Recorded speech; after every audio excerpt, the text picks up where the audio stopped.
අයිබෝවන් මගේ දරුවෝ හැමෝටම අදත් ඔයාලා හැමෝම එකතු වෙලා ඉන්නේ Grows Life SM YouTube නාලිකාවත් එක්ක.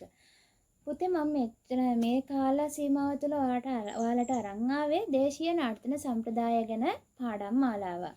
අද පුතේ ඊට වඩා වෙනස් විදිහේ දෙයක් තමයි මම කරන්න යන්නේ.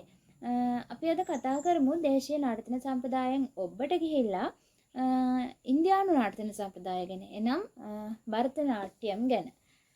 භරතනාට්‍යම් පුතේ කොටස් දෙකකට බෙදෙනවා. ඒක දකුණු ඉන්දියාව හා උතුරු ඉන්දියාව වශයෙන් ප්‍රචලිත වෙලා තියෙනවා. එතකොට දකුණු ඉන්දියාවේ පැත්තෙන් ප්‍රචලිත වෙලා තියෙනවා පුතේ භරත කතකලි. උතුරු ඉන්දියාව පැත්තෙන් ප්‍රචලිත වෙලා තියෙනවා මණිපුරි කතා. අපි අද කතා කරමු පුතේ මේ ප්‍රධාන නර්තන සම්ප්‍රදාය භරතනාට්‍යම් ගැන. භරතනාට්‍යම් ප්‍රචලිත ප්‍රදේශ කිහිපයක් තියෙනවා පුතේ. තමිල්නාඩුව, ආන්ධ්‍ර ප්‍රදේශය, මදුරාසිය, තාංජෝරය, තමිල්නාඩුව අගනුවර විදිහට තමයි ප්‍රචලිත වෙලා තියෙන පුතේ මදුරාසිය. එතකොට භරතනාට්‍යම් වල ආරම්භය කෙසේද සිදු වුනේ? අපි බලමු ආරම්භය කොහොමද සිදුලා තියෙන්නේ කියලා. මේ ඉන්දියාවේ තියෙන දේවාල ආශ්‍රිතව පුතේ දෙවියන් පිනවීම සඳහා තමයි මේ නාට්‍ය නිර්මාණය වෙලා තියෙන්නේ. නාට්‍යයක් කිව්වට ඇත්තටම මේක නර්තනයක්.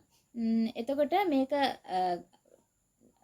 කාන්තාවන් පමණක් තමයි නර්තනයේ යෙදিলা තියෙන්නේ. මොවුන් හඳුන්වලා තියෙන්නේ දේවදාසීන් විදිහට. මුල් කාලයේ පුතේ මේ නැටුම හඳුන්වලා තියෙනවා දාසි අට්ටම් කියලා. එතකොට දාසි අට්ටම් වඩාත්ම ප්‍රචලිත වෙලා තියෙන්නේ පුතේ ඒ කාලේ තාන්ජෝර ප්‍රදේශයේ.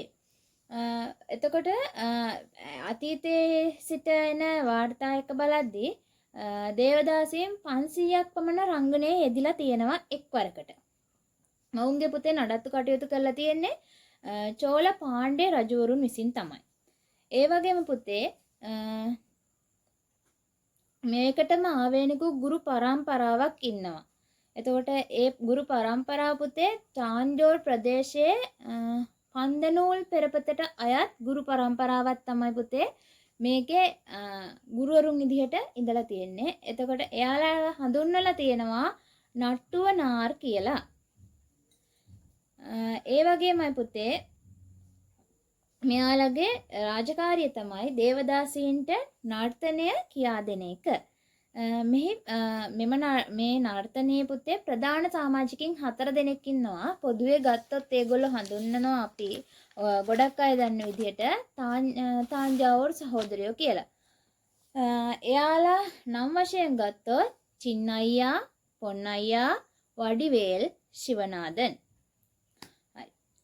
ඊට පස්සේ පුතේ මෙයාලා මේ 4 දෙනාගෙන් වෙච්ච ලොකුම කාර්යය තමයි පුතේ සංදර්ශනය සඳහා මෙම දාසි අට්ටම් කියන නර්තන අංගය නිර්මාණය කිරීමත් ඒකේන අංග අනුපිළිවෙලට සකස් කිරීමේ ගෞරවයක් හිමිවන්නේ මේ තාංජාවුර් සහෝදරයෝ 4 දෙනාට.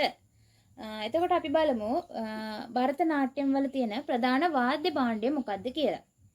ප්‍රධාන අවනද්ද වාද්‍ය භාණ්ඩය. මේක සම්වලින් තමයි පුතේ හදලා තියෙන්නේ. ඒකට කියනවා මුදංගය කියලා. එතකොට තාල තියන්න පාවිච්චි කරනවා අපේ රටේ තාලම්පට ගන්නවා වගේම එයාලගේ තාලම්පටට කියනවා නට්ටු ආංගම් කියලා. මේක වාදනය කරන්නේ පුතේ නට්ටුව නාර් විසින්. මීට අමතරව ගන්නවා තාම්පූර්, වීණාව, වයලීනය, බටනලාව වැනි වාද්‍ය භාණ්ඩත් ගන්නවා. එතකොට අපි බලමු මේකේ සරඹ විදිහට තියෙන්නේ මොනවද කියලා. ප්‍රධාන සරඹ විදිහට පුතේ මේකේ නර්තනය කරන්නේ අඩව්. එතකොට අඩව් වර්ග 15ක් තියෙනවා. මේ එතකොට ඔක්කොම මුළු අඩව් ටික මේ නර්තනය තුළ අඩව් 52කින් සමන්විත වෙනවා.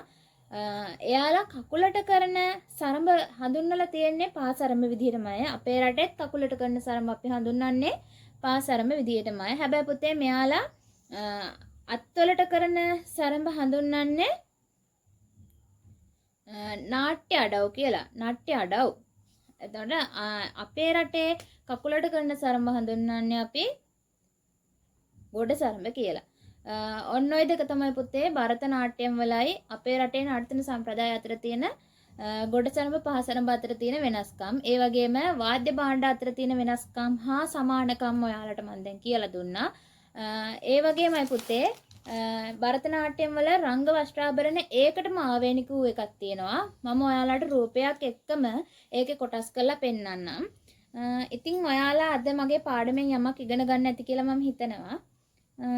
අදට පාඩම මම මෙතනින් නතර කරනවා. ඊළඟ දවසෙත් ඔයාලට වැදගත් වෙන හොඳ පාඩමක් අරගෙන ඔයාලා හමුවට එන්න බලාපොරොත්තු වෙමින් අදට මම ඔයාලගෙන් සමුගන්නවා. එතෙක් ඔයාලා හැමෝටම තෙරුවන් සරණයි. පරිස්සමින් ඉන්න හැමෝම.